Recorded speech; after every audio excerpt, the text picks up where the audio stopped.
favorite memories of the stadium on this occasion that it's closing, I kind of think that after Sunday, then it's the playoffs, and then it'll be about the new place. I don't think we'll do it.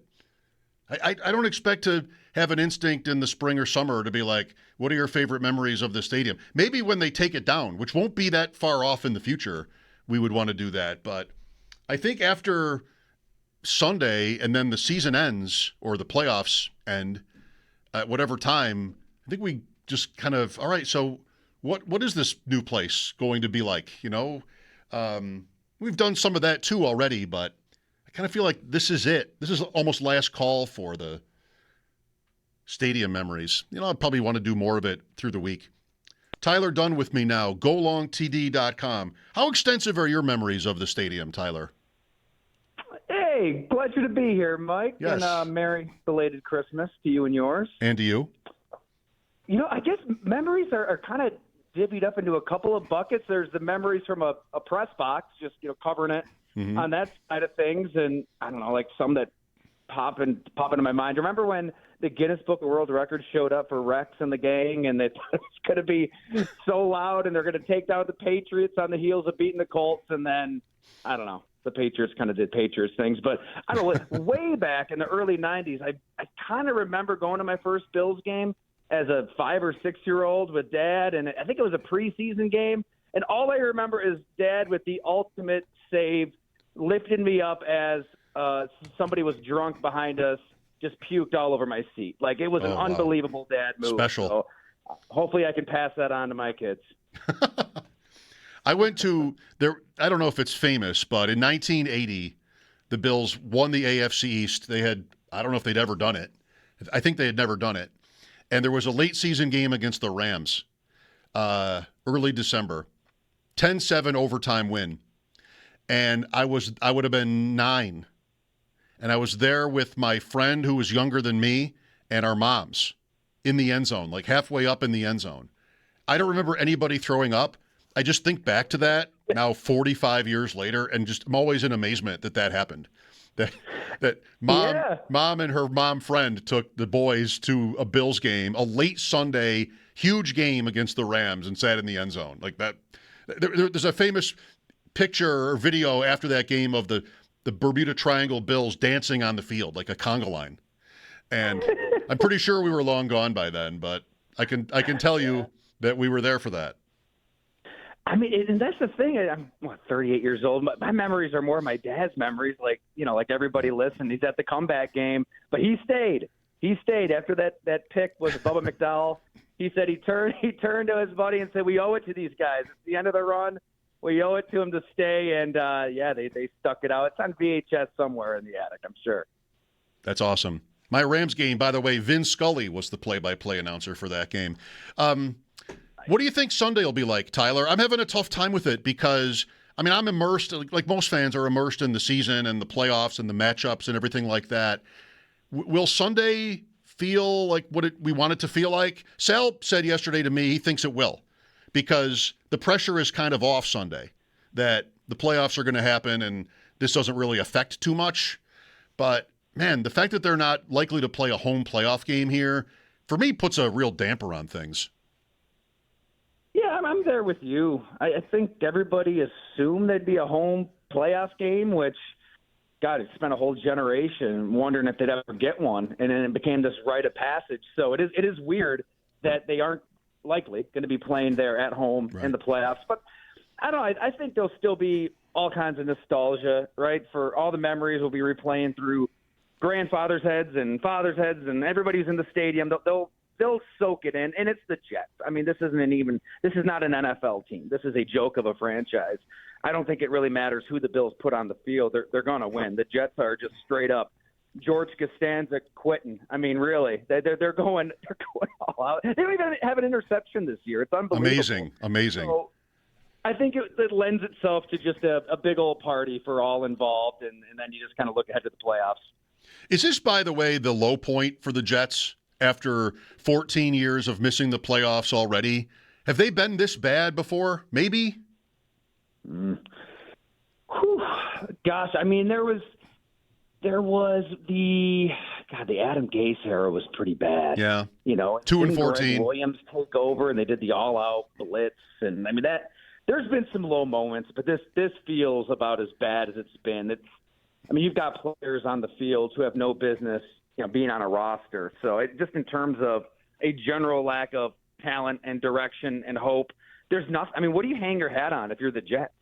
Is there any way you can spin this? I can't even think of any positive to take from this experiment whatsoever, which I don't know. Like, I was around the Lions the last few years. I kind of love Aaron Glenn and his coaching style. Guys would run through a wall for him. They've won 15 games when they're down to the studs on defense. I guess some coaches are equipped to be coordinators and some are equipped to be head coaches. And here's example number 1,392. Breece Hall going for 1,000 yards, but I think he's up. Like, his contract is probably up. He's the same as Cook. If I'm not wrong, he'll be a UFA next year. So even when it's good, it's not so good. But pretty good to go for 1,000 yards on that team this year. All right. Well, Tyler, of course, I'm talking every day about the playoff picture and potential matchups. It feels right now like, starting with Justin Herbert and the Chargers, yeah, we could move up a seed, but we've got guys who are banged up. He does have a broken left hand, I suppose, but still. I think coaches are going to lean toward rest, even when they have some stake in terms of seedings to play for here. We'll see what happens with the Bills. The Bills sound like that to me. The Eagles sound like that to me. Maybe the Patriots will get there because they'll think that Denver will probably win. What do you make of it? Is it the right attitude for a team, or does it vary? I'm laughing because, I don't know if you call it Sean McVay after they lost to the Falcons. He's just pissed. You could just see it written across his face. They just lost the game. They didn't think they'd lose in a million years. And he just answers on pure emotion. Like, everybody's going to play. Yeah. Right? Almost like your high school basketball coach. Everybody hit the line. Right. We're running sprints. And we're going to run sprints all night. Like, he looked so mad. And I'm sure he slept on it and thought about it. And even the Rams, as bad as they looked, what's the upside? I get there's the whole rust debate, and we've seen it. Back when I was at the Milwaukee Journal-Sentinel, the Packers went 15-1, and they had a bye, and then they played the Giants, and yeah, they looked out of sorts. I don't think Aaron Rodgers played in that finale, so he was the MVP. He didn't play for a couple weeks. But then, I'm even thinking back to then, there were so many other things going on. Their offensive coordinator, Joe Philbin, his son just tragically died that week. And I remember Aaron Rodgers had never been to a funeral in his life. He's going to a funeral that Friday. You can cast a pall over Lambeau Field. Nobody was really in the mood to play a football game, let alone their offensive coordinator wasn't even around all week. So I don't know. Like, you can kind of pick apart those examples, even, that being an extreme one. I feel like every team is so banged up. Every team has injuries. If you can take a week to let guys heal, take it. Like, you want to be as healthy as possible in the playoffs, and I think the Bills probably realize that as much as anybody. I'm still picturing A.J. Klein, chasing Travis Kelce down the field on her out. So yeah, if they can rest, they're going to rest. Hold some open tryouts at Orchard Park High School if you got to fill a spot. With Tyler Dunne, the Bills and Jets Sunday, 4:25, final regular season game at least at the stadium. I'm Mike Schopp. Bulldog is off today. So how do the Bills look to you? I keep thinking about how long it's been since they've had a really complete four-quarter win, which, that's not necessarily the fairest way of gauging a team. Like, wins are wins, but it just seems every week there's something. Either they can't stop the run or they can't throw the ball. Sunday was more the latter of the two. You've just had very few games since early in the season, only a couple all year, really, I would say, which were just sort of an easy ride. And again, like, that's not to say every game should be, or when you play Philadelphia, it's not good enough if you don't win like 27-10. I don't want to sound like that.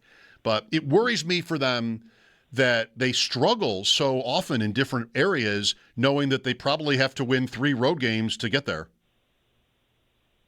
I think that is definitely mainstream thought, and I get it. Like, I can feel it. I'm sure you do too with your callers every day. Like, there's this growing anxiety that is justifiable because nothing has come easy. You would think all these coaches and all these players, they got to be sick and tired of walking in to halftime down a touchdown, down 2 touchdowns, playing terrible, and then they make the adjustments. They come out, they're a different team, things turn around. But you know what? You've mentioned this a few times, and I'm right there with you. What I can't get out of my head is from the start we've said we've got to judge this team on January. It's about, can the defense get a stop in the playoffs? That's been the problem. Go back to, this doesn't even count that Texans 2019 wild card crazy comeback where Deshaun Watson's running all over the place. There's been 40 non-kneel down drives in those 5 playoff defeats, and they've allowed 22 touchdowns, 9 field goals, created only 2 turnovers, only 8 punts.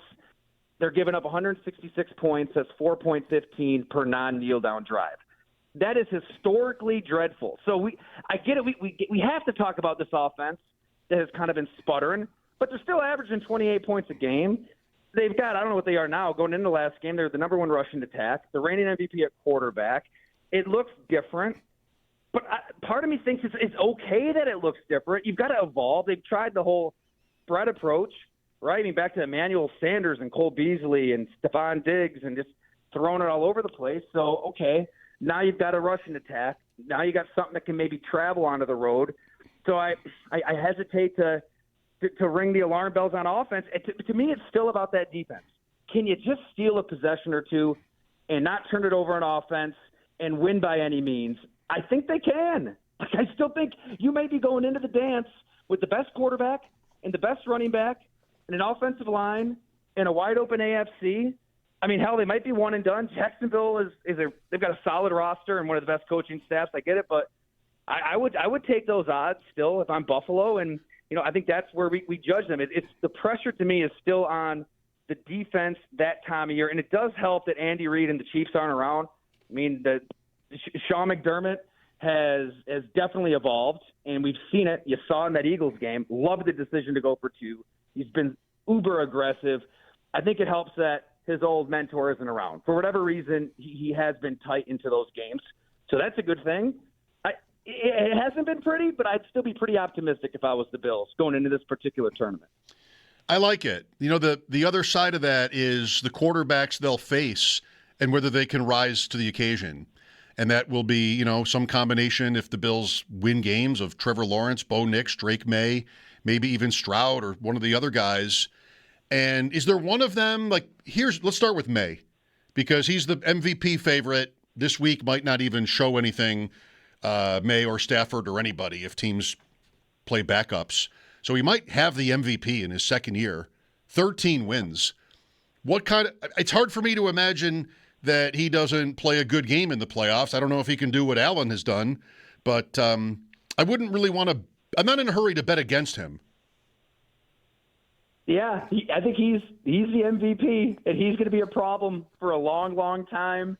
It is interesting. I was just chatting with his quarterback's coach as a rookie, T.C. McCartney, and some really good insight where, sometimes you get these former coaches and they don't have the nicest things to say. And then the nicest things to say about Caleb Williams in Chicago was ugly for a million reasons. And then you talk to a T.C. McCartney, and he's calling Drake May the smartest person in the building, regardless of player, coach, whatever. Blown away by his intelligence, by his work ethic, by his gifts. And he thought that maybe they were still a year or two away from Drake May elevating into the elites because Josh McDaniels' offense is just so damn hard to learn. You're given all the answers to the test, play in and play out, but it's not just that 1 to 2 to 3 to 4 progression. It is, you are reading the defense, and he's getting it. It hasn't taken long. He has figured it out, and he's figured it out without much of a supporting cast. They're good, not great, and now they've got to deal with all this Diggs drama, surprise, surprise. So, yeah, I think he's the MVP. He's outstanding. And to me, even though you just beat New England and you beat them in thrilling fashion in their house, I think that would still be the toughest challenge if you're Buffalo because they've got the quarterback. By the way, on the Diggs situation, I haven't commented on it at all today, but I would guess that even as serious as it sounds, this is going to be a thing for next year. These like Rashi Rice, these kinds of, they're not all the same, but I would assume that it doesn't interrupt Diggs' availability to the Patriots. But am I being naive? Well, I think that it's on purpose. The league can kind of do whatever the hell it wants, right? And the players signed off on this. They don't have to wait for stuff to go down in court. If they want, they can just have their own investigation. They can levy their own punishment. They can pay you not to work. Roger Goodell, and they can do whatever they'd like. So I suppose you never know. If they're angry enough at Park Avenue and want to make an example out of this, or they have some substantial hardcore evidence, which who knows, maybe they can get their hands on that. It does not sound good, to put it lightly. But I'm with you. I think they'll probably wait. I mean, it's almost January. The playoffs are here. I think that they would let this get into the offseason, but you never know. There's a commissioner's exempt list. Interesting that before the season started, we had Stephon Diggs on that boat with some interesting substance, among other things that were going on there. And we might have been thinking about a suspension or something coming his way, but he had the torn ACL he was coming off of, and he beat the schedule, so nothing ever really came of that. With Jacksonville in mind, Tyler, earlier you used the word solid, and I think that that's probably a popular word for the Jaguars. Is there the upside, the overall talent and ability to win in the playoffs? They've, not been a team that's done that anytime recently, almost ever. So how threatening is Jacksonville? Are they a solid team that you'll have to not turn the ball over to beat, and if you're clean, you'll be able to do it? Or are they maybe better than that? You know what's impressive with Jacksonville is it does seem like, gosh, we've been talking about Trevor Lawrence taking the next step in perpetuity, it seems. But it feels like he finally got hard coaching, and he has responded to that hard coaching. And Doug Peterson, guys loved him, and they had a wild, 2022 when they're completely out of it, and they fight their way back, and they had to come back against the Chargers. But I don't think Doug Peterson is going to get in your face. Like, that is just not his style. And Liam Cohen will. Like, you saw it. Like, he would lose his mind in September and October. There were several clips that kind of went viral where Trevor Lawrence screws up and the coach isn't happy. And if we're seeing that publicly, you can only imagine what's going on privately. But whether it's Trevor Lawrence and Liam Cohen, Ben Johnson, he's been really hard on Caleb Williams from day one. And Caleb Williams has played from under center by all accounts, has responded to that hard coaching. Like these new coaches working with these new quarterbacks, something is clicking there in Jacksonville, and the talent's always been there. So if he's disciplined and he doesn't turn it over, that's been his mistake, seasons past. I think that, he's still their ticket because it's in there. It's been in there since the Clemson days. I still don't feel like it's their time. I don't know. Maybe it's just you grow up in this game and you see young quarterbacks and first-year coaches, and they kind of have to go through it for a few years before they beat a weathered team like Buffalo. I mean, Buffalo, they've been wanting to hit that simulate the January button all season long, so they know what this time of year means. But how can you not be encouraged, though, when it looks like this relationship is just going to, combust at times early in the season, and instead of combusting, Lawrence has been really, really good. I like that point on Doug Peterson. I always kind of liked him and took for granted that he was respected. I mean, he played quarterback in the league and won with Philadelphia. But as you're laying that out, I'm thinking of the timeout before the Philly special, and Foles goes over to the sideline, like, let's run the Philly special. And Peterson's like, all right. All right, I guess, if you want to. What is it you do here? It looks good on him when it works. Maybe two more here, Tyler. How about Denver? The 1 seeds, if it's Denver and Seattle, two preseason long shots, especially Seattle being in that spot. Also, off bye weeks, two notoriously hard places to win for road teams if they end up being the ones. To put it this way, if Denver and Seattle get the ones, would you expect at least one of them to make the Super Bowl? Oh, gosh. I like Seattle, and we got to kind of be careful with how much we praise this team when we just saw this out of Sam Darnold. right? He was in this game. You win it, you're the number 1 seed, and they got smacked by the Lions last year. Then they get smacked by the Rams. If you can pressure him up the A-gap, up the middle, he can still panic. You've definitely seen those moments even this season. So it's a big if. He's a variable. Can he handle that pressure and not force one into double coverage? I think that's got to be a concern. But if they can get through this San Francisco game, I think that Seattle is a tough out, man. They're 1 through 53. It's hard to find weaknesses on that roster. John Schneider has done such an amazing job with his drafts, just completely reloading, trading Russell Wilson at the perfect time. And yeah, they're positioned to win now and win for a long time, regardless of how Sam Darnold develops. But to be a Super Bowl contending team, you obviously need to see it out of them. And I don't know. I guess every time we want to believe in him, he kind of has one of those games.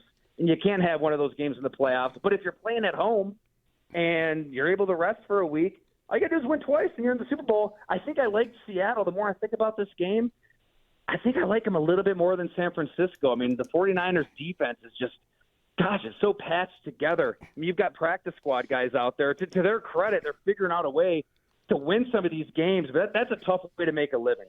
How about Purdy, though? What a player! Suddenly, did I just say that? What a player! Is that a little much? Just thinking maybe in fantasy context, 5 touchdowns each of the last 2 weeks, total touchdowns. They're tough to beat offensively, at least. McCaffrey, get Kittle back. Purdy is just really on. Hey, he wasn't good enough for Syracuse football, though. He wasn't quite good enough for my alma mater. He wanted to go there bad. He was in tears when they told him no. And there he is, doing the Dougie in the end zone. That touchdown throw, I'm still trying to figure that one out. Brock Purdy, at his size and his athletic capabilities, he was just like Frogger, just kind of moving up, moving back, moving aside, and just darts that touchdown. Yeah, he's been worth every nickel. I think that it's got to be encouraging because you wondered, man, is he just a product of this like group of monstars around him at every position, and he's just kind of like this placeholder, this point guard, just kind of throwing a bunch of short passes? No, he can make plays on his own, and this has been an unreal season for Kyle Shanahan. I think he should be coach of the year. What he's done with those injuries. You want to talk about wide receiver core? I mean, they had Kendrick Bourne out there. They pick up Sky Moore, yep. Demarcus Robinson, who's played for half the league, and they were scoring points with Mac Jones at quarterback, by the way. So it just goes to show, if you've got an offensive mind at the helm, pushing the buttons, it can go a long way. And maybe it's not fair to compare anybody to Kyle Shanahan because he is at the cutting edge of everything in the modern game. But man, what he's done is incredible. I mean, they can line up in a formation, and one play can look the same down in and down out, and they can just do a million things out of it. So if you're a linebacker and you're trying to key up on a tight end, you don't know what the hell is going to happen because everything looks the same, but they can do so many different things, run or pass out of the same look, unlike any team in the NFL. Tyler, thanks so much for your time. GoLongTD.com. Real quick, anything new that you want to tell people about? Sure. Yep. I have it pinned at the site. If folks want to check it out, I was able to sit down with Jordan Poyer at length. It was a psychedelic journey and then some through his last half decade. My God, there's a lot of stuff that I don't think anybody had a clue what he's really been through in mind, body, spirit, all the above. He was such an open book. And I think after you read it, like myself, you might want to try a little ayahuasca or at least a little breath. He's at a very good place right now. Happy New Year, Tyler. Thanks again. Hey, thank you, Mike. Anytime. All right, Tyler Dunne, GoLongTD.com. Next, Paul Hamilton. The Sabres on a nice little 9-game winning streak. We'll get into them after